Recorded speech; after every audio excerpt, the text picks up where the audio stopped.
Assalamualaikum warahmatullahi wabarakatuh. Berikut adalah desain atau tatanan rumah kita yang sebaiknya kita hindari. Karena biasanya atau kebanyakan akan berefek kepada suasana atau bisa disebut aura yang membawa tidak baik atau energi negatif di rumah kita. Yang pertama adalah kamar berjejer 3 atau lebih.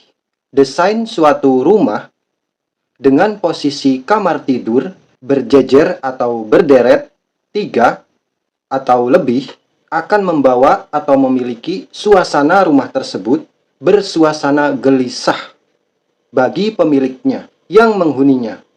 Karena kita sadari atau tidak, hal ini akan berdampak kepada timbulnya suatu masalah yang dihadapi penghuninya, yaitu masalah yang seringkali beruntun.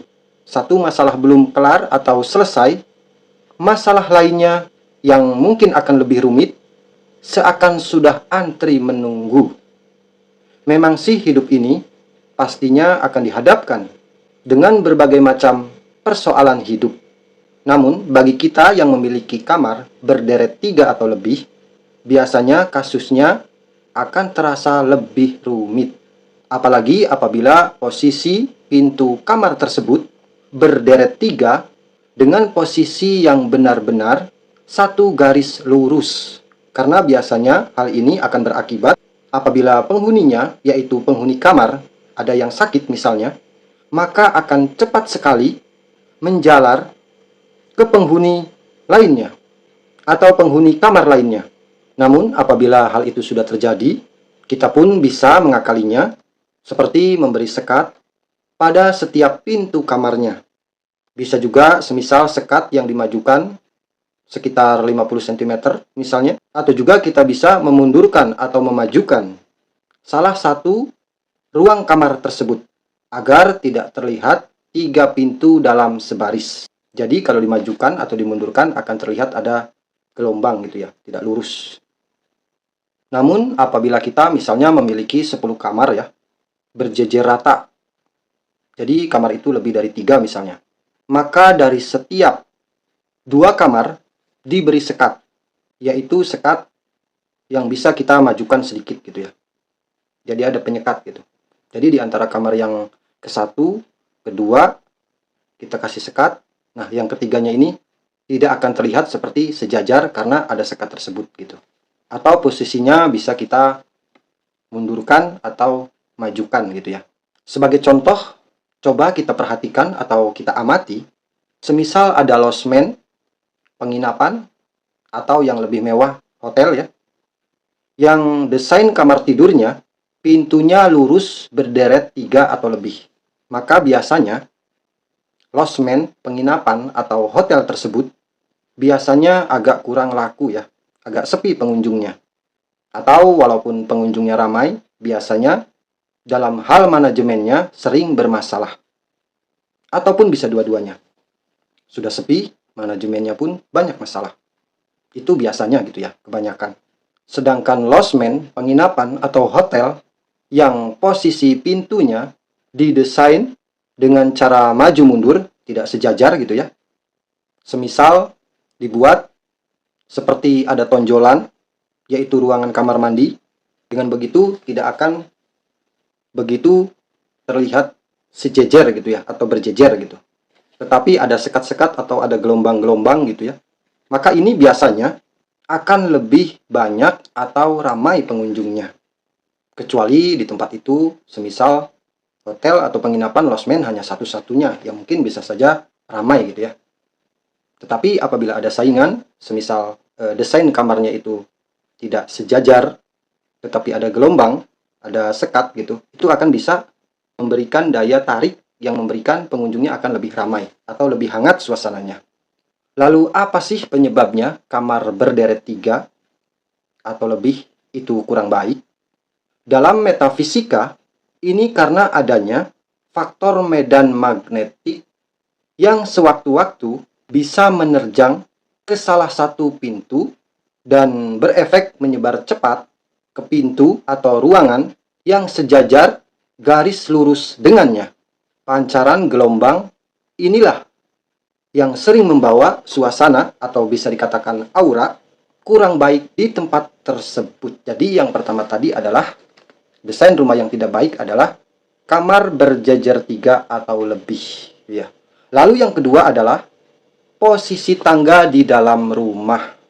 Tangga di dalam rumah biasa digunakan untuk akses menuju ke lantai 2. Maka sebaiknya tangga di dalam rumah tidak menghadap ke pintu depan rumah secara langsung, sebab hal ini bisa berakibat energi positif yang masuk ke rumah tidak bisa diserap secara maksimal di rumah tersebut.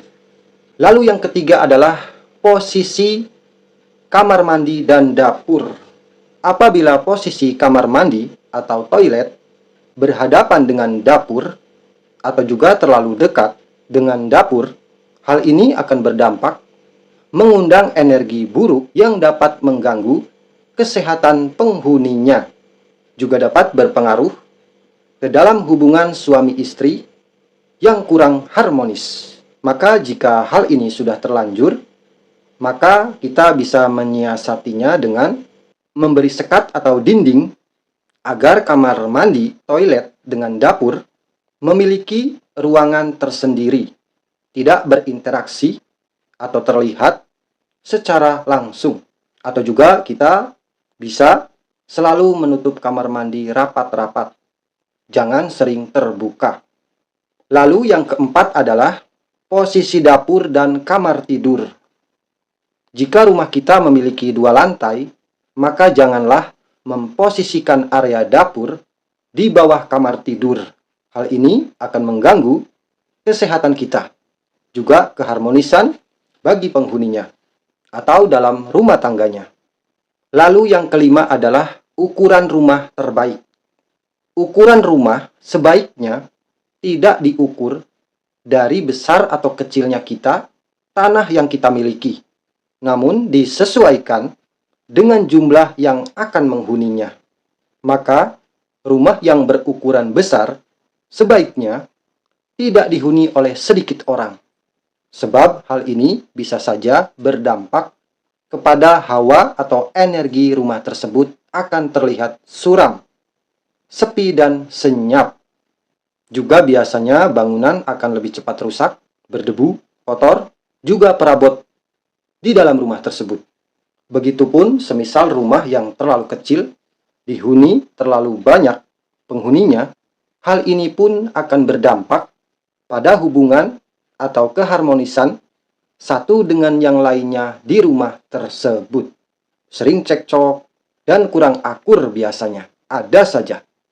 Dan untuk menyiasatinya apabila hal itu sudah terjadi, yaitu di rumah yang sangat kecil tetapi banyak penghuninya, supaya tentram, maka perbanyaklah sholawat di rumah tersebut. Minimal dalam sehari kita bacakan 300 kali. Juga apabila kita memiliki rumah yang besar tapi penghuninya sedikit, kita bisa menyiasatinya agar tidak terlalu terlihat suram, sepi, ataupun seakan terasa senyap, supaya terlihat hidup dan rumah itu terlihat bernyawa.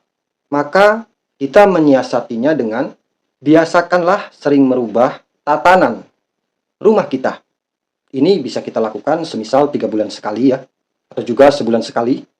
Semisal posisi TV, lemari, kursi, dan lain sebagainya. Hal ini supaya aura hambar, suram, sepi, dan senyap tidak akan begitu berefek di rumah kita. Dan jangan lupa sering digunakan untuk beribadah di rumah tersebut, terutama ibadah sunnah, sholat sunnah. Lalu yang keenam, posisi tempat ibadah di rumah. Biasanya kita lihat ada di suatu rumah yang di dalamnya ada tempat khusus untuk beribadah, tempat sholat misalnya. Maka sebaiknya hindari tempat tersebut dekat atau searah, sejajar, atau berhadapan dengan kamar mandi atau toilet. Hal ini biasanya akan berdampak hilangnya energi kebarokahan di dalam rumah tersebut. Jadi sebisa mungkin jangan sampai tempat ibadah itu apabila digunakan, semisal kamar mandinya atau toiletnya, sampai terdengar orang semisalnya sedang BAB ataupun buang air kecil gitu ya. Sebisa mungkin, kecuali kita mungkin darurat ya, kurang cukup biaya atau ekonomi, maka kita bisa menyiasatinya supaya sebisa mungkin jangan terlalu dekat ataupun berhadapan. Lalu yang ketujuh, tanaman yang tidak baik ada dekat di rumah kita, terutama di belakang dekat dapur rumah kita misalnya, adalah pohon nangka. Percaya atau tidak percaya, coba kita amati, semisal rumah kita yang ada pohon nangkanya ya, apalagi apabila akarnya itu sampai merambat ke rumah kita, apalagi sampai ke dapur ya. Ini biasanya kalau di dalam rumah tersebut terkena bisul, itu biasanya bergantian gitu. Ataupun ketika sakit pun sering bergantian. Tidak pernah misalnya salah satu di antara penghuni rumah tersebut sakit, sembuh, lalu kelar. Tidak seperti itu biasanya. Jadi biasanya itu bisa saja bergantian satu rumah tersebut, ataupun satu, dua, atau tiga orang yang terkena baru sembuh seperti itu. Jadi kalau bisa hindari ada pohon nangka ya, karena ini akan berdampak kepada tidak baiknya kesehatan aura di rumah kita. Ini sering saya amati gitu ya. Dan hubungannya apa saya pun tidak tahu gitu ya. Jadi sebisa mungkin apabila kita ingin menanam pohon nangka, maka tanamlah di kebun, di sawah, di ladang. Jangan dekat di rumah kita. Karena bisa juga membuat hawa atau suasana rumah tersebut terasa tidak nyaman. Itulah beberapa hal kalau bisa kita hindari. Sekian, mudah-mudahan bermanfaat.